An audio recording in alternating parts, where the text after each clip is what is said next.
Bonjour à tous, c'est Gilles Mansillon, je viens vous souhaiter une excellente journée aujourd'hui. Je voulais parler de certaines choses. La première, c'est que Vénus commence finalement à pouvoir continuer son avance et donc on va pouvoir recommencer à trouver beaucoup plus de sens d'appréciation par rapport, que ce soit au niveau spirituel. Vénus, c'est l'amour inconditionnel, c'est vraiment la force qui active notre corps de lumière, et au niveau physique matériel, c'est la force qui amène la joie, le bonheur, le plaisir, l'argent, l'amour, le sexe. Toutes ces choses-là sont incluses dans l'énergie de Vénus qui apporte toutes ces grandes choses. Je voulais aussi dire par rapport au procédé de manifestation, au procédé de rendre ses rêves, ses désirs manifeste, c'est-à-dire que d'une manière générale, il est beaucoup plus facile d'attirer des petites choses que des grosses choses, parce qu'on a besoin de ces grosses choses que l'on recherche, mais généralement on a de la résistance derrière ces choses, et donc c'est plus facile d'apporter des petites choses, des petites pièces apprendre à manifester des petites choses se semble plus facile, alors qu'en réalité c'est la même chose, mais au plus on arrive à avoir de l'appréciation et de compréhension sur le système de fonctionnement, de gratitude par rapport à recevoir ces petites choses, au plus les blocages par rapport aux choses plus importantes se débloquent aussi, quoi.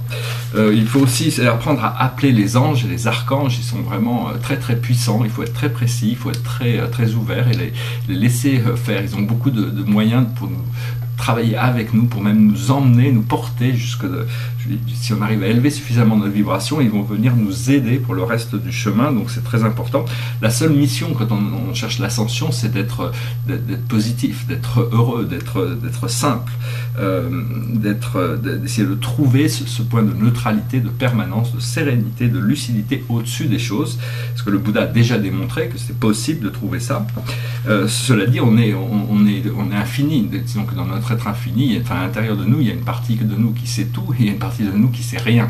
La partie de nous qui sait tout, c'est notre présence je suis, notre moi divin, et qui est infini, et celle qui ne sait rien, c'est notre ego. Enfin, notre ego croit savoir, mais en réalité, tout ce qu'il croit savoir ne sont que des croyances. Au plus on accepte une croyance, c'est un petit peu comme un cercle, je ne sais pas si j'ai déjà parlé de ça, mais si on mettait toutes nos croyances dans un cercle, l'extérieur du cercle correspondrait à notre ignorance, mais au plus notre connaissance grandit, au plus notre ignorance grandit avec. Alors qu'en réalité, on ne sait pas grand-chose, on ne sait pas pourquoi notre cœur bat, on ne sait pas comment tout ce qui se passe à l'intérieur de notre corps au niveau biochimique, on ne sait pas pourquoi le soleil se lève, pourquoi les fleurs poussent. Toutes ces choses-là sont au-delà de notre compréhension actuelle, mais tout est connecté en réalité, parce que dans notre moi supérieur, il n'y a pas besoin de compréhension, tout est un flow, et les choses se révèlent au fur et à mesure. L'idée, c'est d'intégrer ce yin et ce yang à l'intérieur de soi. C'est un grand logo avec le yin, l'obscurité avec la lumière à l'intérieur, et le noir avec la lumière avec l'obscurité à l'intérieur. Et à l'intérieur de nous, il trouve résolution. Ce sont deux observateurs, mais il suffit qu'ils changent, que la lumière passe par-dessus ou que l'obscurité passe par-dessus pour que que la roue puisse tourner. Donc l'idée, c'est d'arriver à cette intégration et de rester aligné avec son moi supérieur, avec son chemin d'âme. Et donc c'est vraiment parce que la relation avec notre source, c'est vraiment la seule qui soit vraiment essentielle et la plus importante, parce que ça met tout en perspective, ça explique tout, ça relative tout, et ça nous conforte de savoir que tout est parfait. Quand on est avec notre source, quand on est confiant, on est prêt à tout, il n'y a rien qui peut... une fois dans cette conscience divine, toutes les choses sont compréhensibles, et aucun obstacle ne peut... Ça ne veut pas dire qu'on n'est pas challengé, mais disons que les choses sont beaucoup plus faciles quand on accepte l'assistance du monde spirituel en général, quoi. Donc il faut apprendre à laisser toutes les pressions, toutes ces tensions, ces pressions, tout ça, ça vient de l'ego, c'est du stress. Il faut apprendre à être relaxé, se relaxer et avoir plus confiance. Et à ce moment-là, au plus on arrive dans cet état de grâce, de calme, d'acceptation, sans avoir d'attente particulière, au plus il est facile de trouver les solutions qui se révèlent par elles-mêmes. Parce qu'en réalité, il n'y a jamais eu de problème. Les seuls problèmes qui existent, c'est dans notre tête. Sinon, les problèmes n'existent pas. La nature flotte naturellement. Donc c'est vraiment à comprendre que tout le monde est aussi un petit peu à ce niveau-là. Donc il faut... Mais on n'a pas besoin de résoudre tous les problèmes des autres. Tout le monde va pouvoir résoudre ses propres problèmes.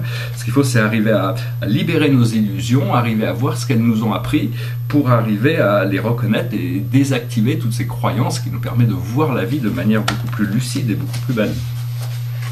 Donc voilà, essentiellement, c'était le message que je voulais adresser aujourd'hui. Je vais tirer une carte pour la journée. Je vais tirer une carte pour la journée, puis je vais faire une chanson et montrer un petit peu l'évolution de mon tableau. Alors, la carte de la journée, c'est la percée, donc il y a vraiment la possibilité de percer, d'aller vraiment, de casser la chrysalide qui nous empêche de nous sentir bien libérés, de pouvoir être déjà prêts, en attente pour toutes les choses qui vont arriver, qu'on a déjà prévues, qu'on a déjà envisagées. Donc c'est vraiment se rendre de plus en plus confortable. C'est-à-dire qu'il faut vraiment apprendre à rêver grand, parce que l'univers a vraiment des ressources pour nous apporter des choses, tout en sachant qu'une fois qu'on a cristallisé nos rêves avec tous les détails qu'on a besoin, toutes les choses qui sont importantes, on peut le laisser, on peut avoir confiance que l'univers va s'en occuper. Après ça, il faut y revenir régulièrement pour voir comment on est confortable à l'intérieur de ces nouvelles énergies qu'on a demandées, parce qu'on demande beaucoup de choses, on n'est pas toujours prêt pour les recevoir, donc il faut savoir que tout ce qu'on a demandé, on va finir par le recevoir. Donc faites attention à ce que vous demandez et restez concentrés vraiment, c'est très important, sur ces choses qui sont voulues, qui sont vraiment les meilleures choses que vous pouvez espérer. C'est ça qu'il faut se concentrer, c'est ça qu'il faut attendre, c'est ça qu'il faut se préparer pour ça. Voilà, j'espère que ce message aura été intéressant pour vous. Là, j'ai senti aussi que mon livre, là, je suis en train de finir de travailler dessus, mais ces procédés de voyage interdimensionnel, ce livre et toutes ces techniques ascensionnelles vont être un grand succès autour du monde. Là, je sais que, donc c'est vraiment, je vais finir de travailler là-dessus, et puis je vais rendre cette information disponible le plus vite possible. Et je vais chanter une chanson qui parle de voyage spatial. C'est une chanson de David Bowie. It goes like this. Ground control to Major Tom. Ground control to Major Tom. Take your protein pills and put your helmet on. Ground control to Major Tom. Commencing countdown, engines on. Check ignition and may God love be with you. This is ground control to Major Tom. You've really made the grade, and the papers want to know whose shirts you wear. Now it's time to leave the capsule if you dare. This is Major Tom to ground control. I'm stepping through the door, and I'm floating in a most peculiar way. And the stars look very different today. For here am I sitting in a tin can, far above the world. Planet Earth is blue and there's nothing I can do. Though I'm past 100,000 miles, I'm feeling very still. And I think my spaceship knows which way to go.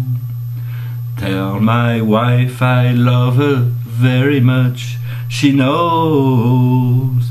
For here am I sitting in a tin can, far above the world. Planet Earth is blue and there's nothing I can do.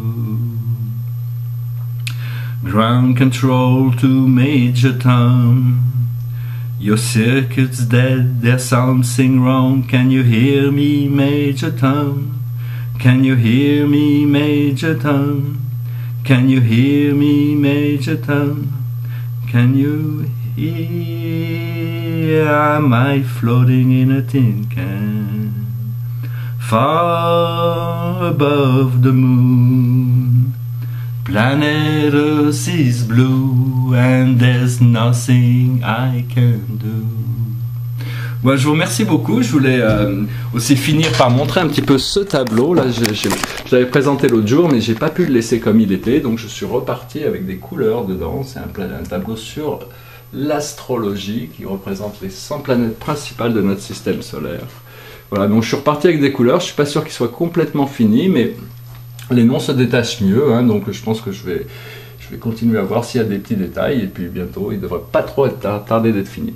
Voilà, je vous remercie. Si vous avez apprécié cette vidéo, n'oubliez pas de partager, d'aimer, de souscrire et puis je vous souhaite une excellente journée. Je vous dis à très bientôt. Namasté.